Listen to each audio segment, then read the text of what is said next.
morning, good afternoon, good evening. It is no exaggeration to say that Zimbabwe is a failed state. If you want to be honest, from the word go, I think the country was doomed to fail. Our founding fathers, Mugabe and the others, never really meant or wanted Zimbabwe to be a healthy and functioning democracy. That is at the heart of our problem. Zimbabwe is a failed state because the last 45 years we have failed to hold free, fair, and credible elections, leaving us stuck with a corrupt, incompetent, and tyrannical ZANU-PF regime, complete with its equally corrupt, incompetent, and utterly useless MDC-CCC sidekick. Here is Benjamin Franklin talking about America. He was one of the founding fathers who wrote the American Constitution. And it has endured for nearly 300 years. That's how good the American Constitution was. And it has delivered peace, prosperity to the Americans. Here's a video clip where he is explaining what a democracy should be and what envisaged. And fellow countrymen, one day upon exiting the Constitutional Convention, I was approached by a curious citizen who asked what manner of government we had crafted. To her, I replied simply, yet gravely, "A republic, if we can keep it." Those words, seemingly modest, were intentionally profound, laden with both hope and warning, a gentle challenge to every future generation of Americans. In our time, the late 18th century, we had just emerged from the fiery trial of revolution. Liberty, bought dearly with sacrifice, was ours, to nurture or squander. Our young republic stood vulnerable, yet vibrant, built not on the whims of monarchs or the dictates of empires, but firmly upon the consent and active participation of the governed. Our vision was clear, yet ambitious, a nation guided not merely by the passions of the moment, but by reason, virtue, and civic responsibility. Yet this republic we entrusted to posterity was neither guaranteed nor self-sustaining. We recognized it demanded continual vigilance, education, and dedication from every citizen. The strength of our government rested upon informed individuals willing to uphold liberty, not just in moments of ease, but in times of crisis and controversy.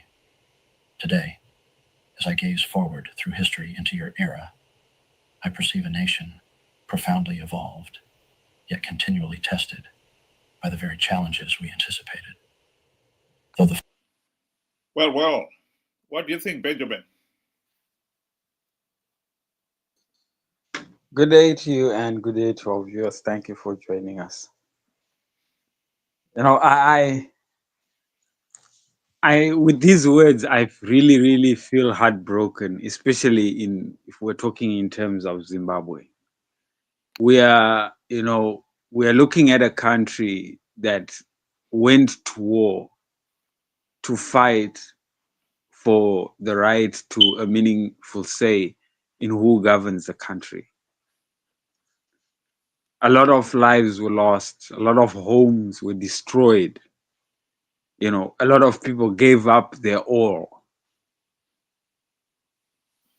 only to be, disappointed, or only to live the exact same, situation that they were fighting for in the first place.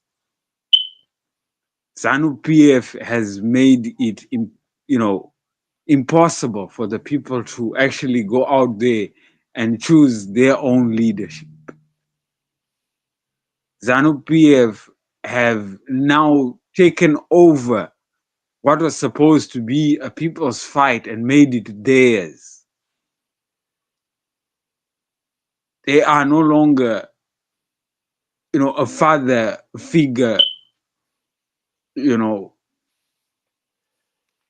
they have absolutely ruined what was supposed to be a better Zimbabwe from the very word go.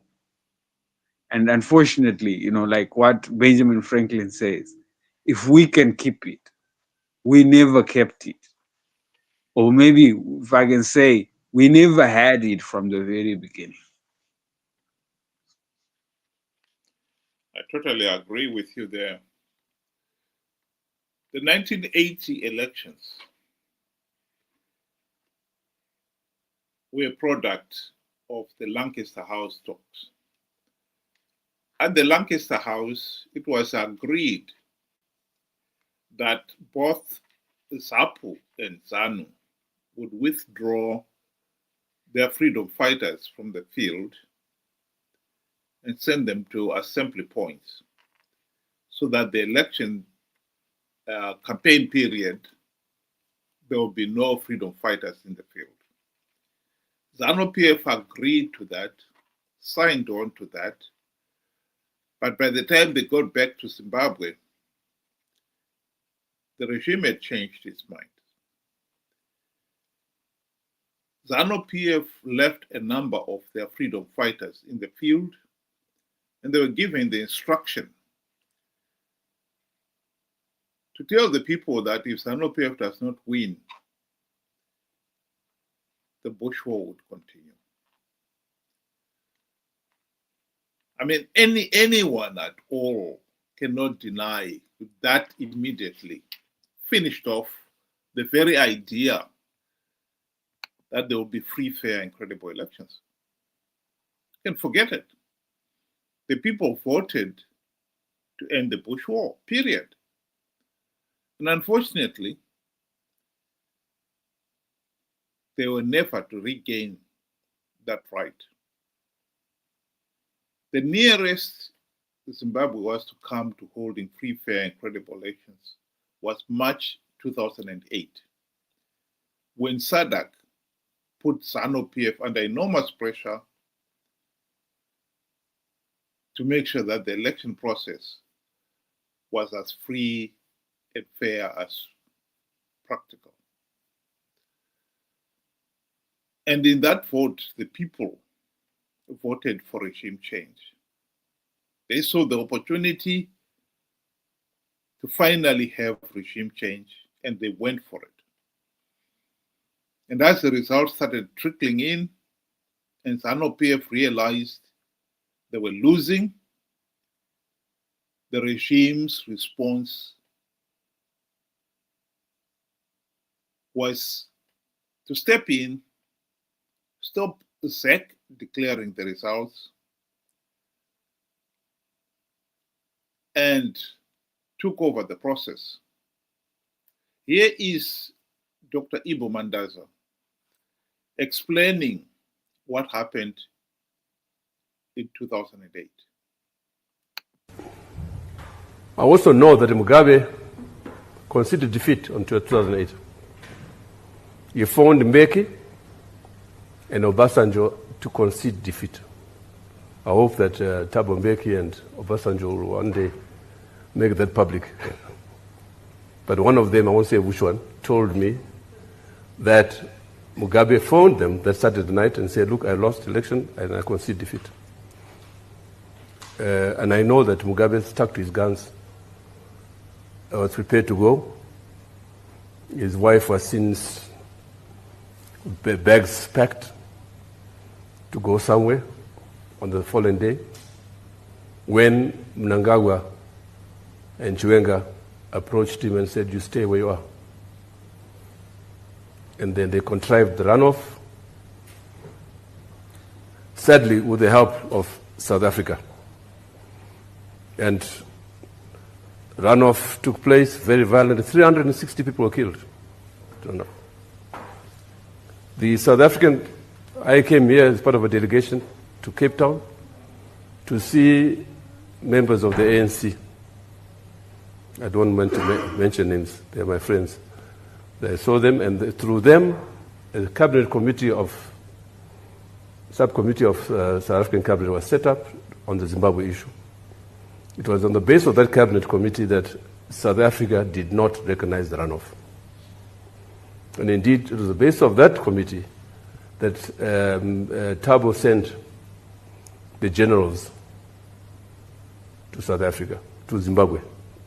I met them, and I was one of the few to have read the report, because I was flying to Joburg in the company of General Romano, who was a friend. He passed away, no? That's why, yeah. And I also took people who had lost their hands in the violence to the South African embassy in Harare. And Romano broke down in tears. How can a liberation movement treat these people like that? He was a broken man. So there's no doubt at all here in South Africa as to the brutality of the regime in Harare. So it amazes me, it angers me, in fact, when I hear the nonsense coming out of people like Mbalula's mouth. They know it. And then we never had it. We started on the wrong footing. We never had a democracy, a healthy and functioning democracy. And that's the reason why we are in this mess. You know, it's heartbreaking. You know, like I said, you know, from the very beginning, when you look at the sacrifices that were made and you weigh them with the outcome, it totally doesn't end up. It's really, really sad, and it's really disappointing that, you know, what was supposed to be a joyous moment, you know, for us to then own our own country and be the architects of our own development and moving forward. We had now what we say the founding fathers be the ones to destroy the whole entire, you know, progress that we inherited and the progress that we should have made. This is the problem. And people always say there's no such thing as democracy. Once you have democracy, you have accountability. You have the right now to choose, you know, what is good for you as a people, what is good for you as a country. ZANU-PF stopped that from the very first word go. They failed. After the Bush War, like you said, they made it impossible for there to be any other besides them. And worse off, they have since overstayed that, you know, once you overstay, there is nothing new you can bring. You are just shuffling the same old ideas that you have. So hence you find, even if they have the right intention on paper, practically it will not work out because you do not know how to progress. This is why we are stuck in this here mess. But, you know, it would be unfair if we do not go on to talk about the current opposition, because they too had it, but they couldn't use it. They couldn't hold on to it. And we should talk about them.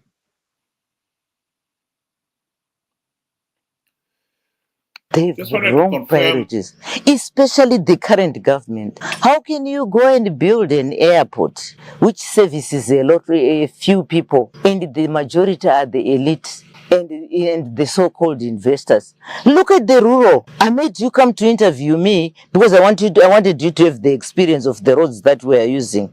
If we go today to our hospital there, you feel pity with that's a hospital in a rural area. If we go to our clinic, you feel pity. We have no piped water here. Do you know the reason why the rural people vote for ZANU-PF? One, they're intimidated. Two, the policy is that the rural people should remain poor and subservient to the government. They should remain poor because if they remain poor, they continue singing the song for their master. This is why these people have been impoverished. It's for a reason. Because at the moment, if you economic empower these people, they'll go out of hand. ZANU-PF will never have control over them.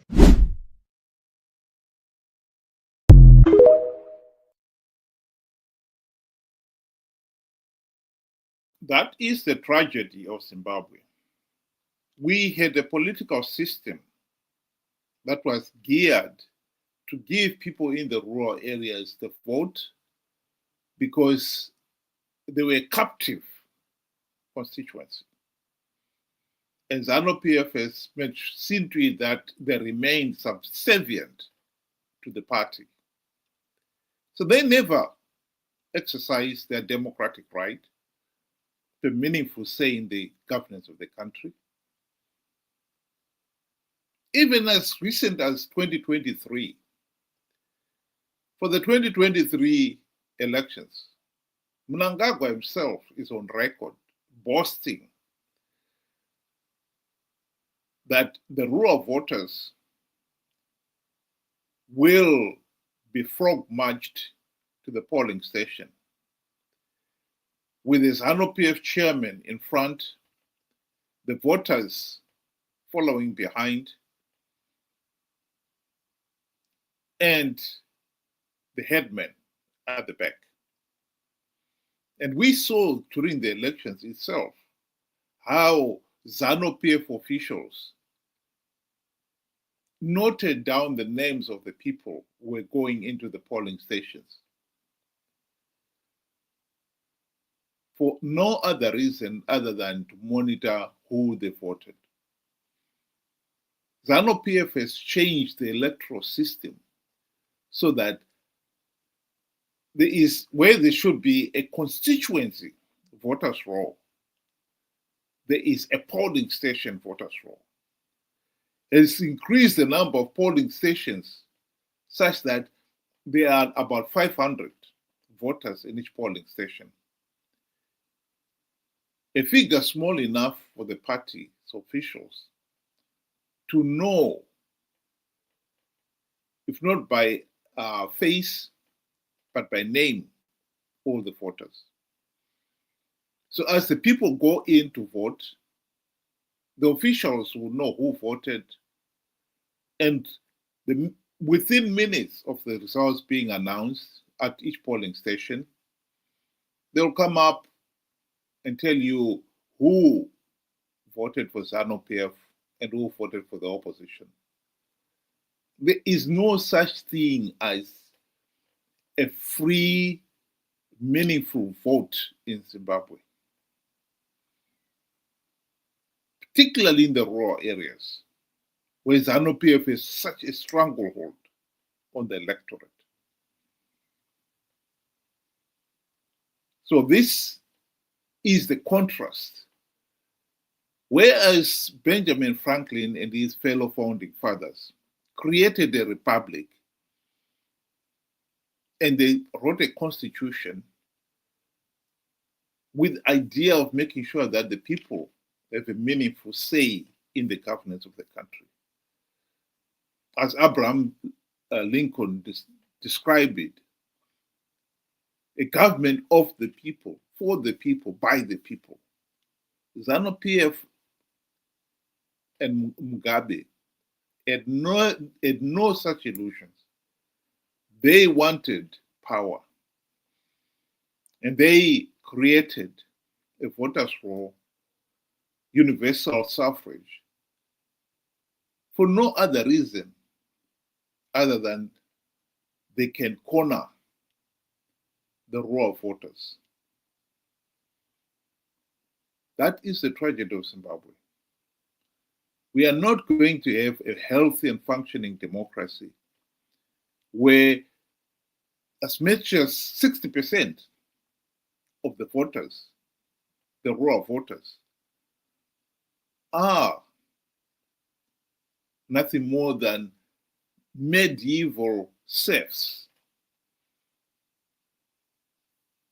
accountable to ZANU-PF and controlled by ZANU-PF. That is the tragedy of Zimbabwe. Ben, do you want to give your closing remarks? In closing, I would want to agree with you and also state, that history will always remember ZANU-PF for who they truly are and not what they say they are. ZANU-PF was meant, to lead the people out of an oppressive regime, but they themselves became vicious and more oppressive. They have denied each and every one of us a meaningful say in who governs the country. Up to an extent that Mugabe said himself, no one will rule the country by using a pen, which means your voting does not matter as long as we went to war. But need I, remind them, the war was not fought by ZANU-PF alone. It was fought by the children of Zimbabwe. And Zimbabwe belongs to all of us. And sadly, you have put your names in the history as the most oppressive and a case study of what not to be. It is very, very unfortunate that what could have been, the founding fathers remembered for a key role they played in the liberation of Zimbabwe. They have become and will be remembered as a nightmare to all Zimbabweans. And that's what it is. Thank you.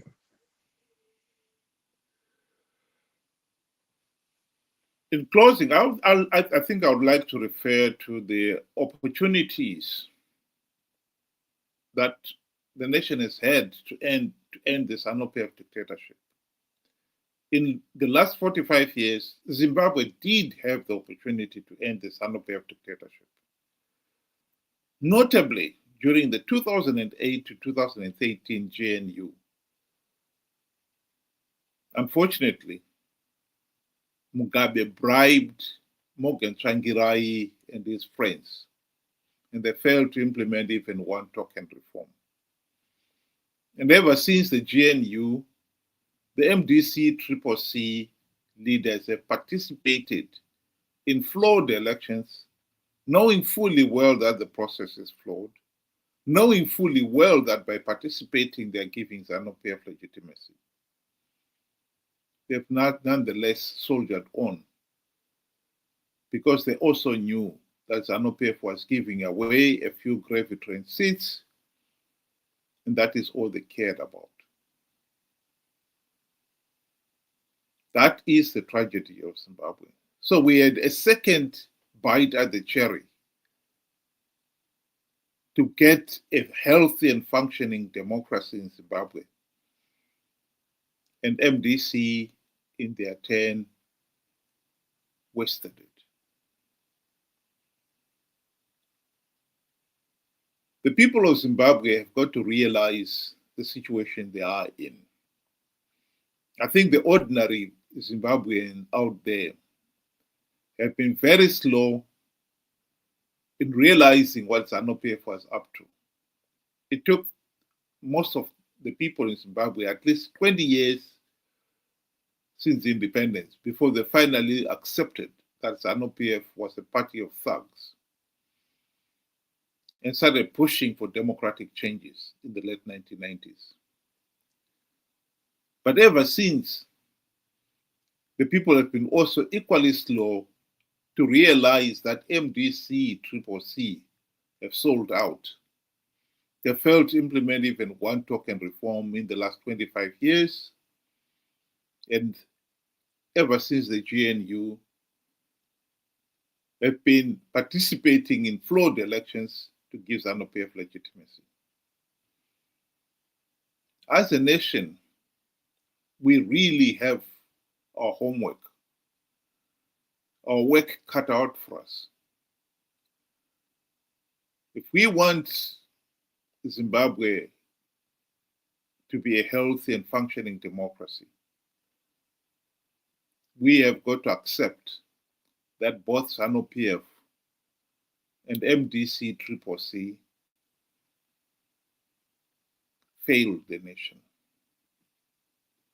Think about it. Thank you very much, those of you who were able to join us this afternoon. And I hope you'll be able to join us again tomorrow, same time, 7 o'clock UK time, 8 o'clock Zimbabwean time. Have a good day.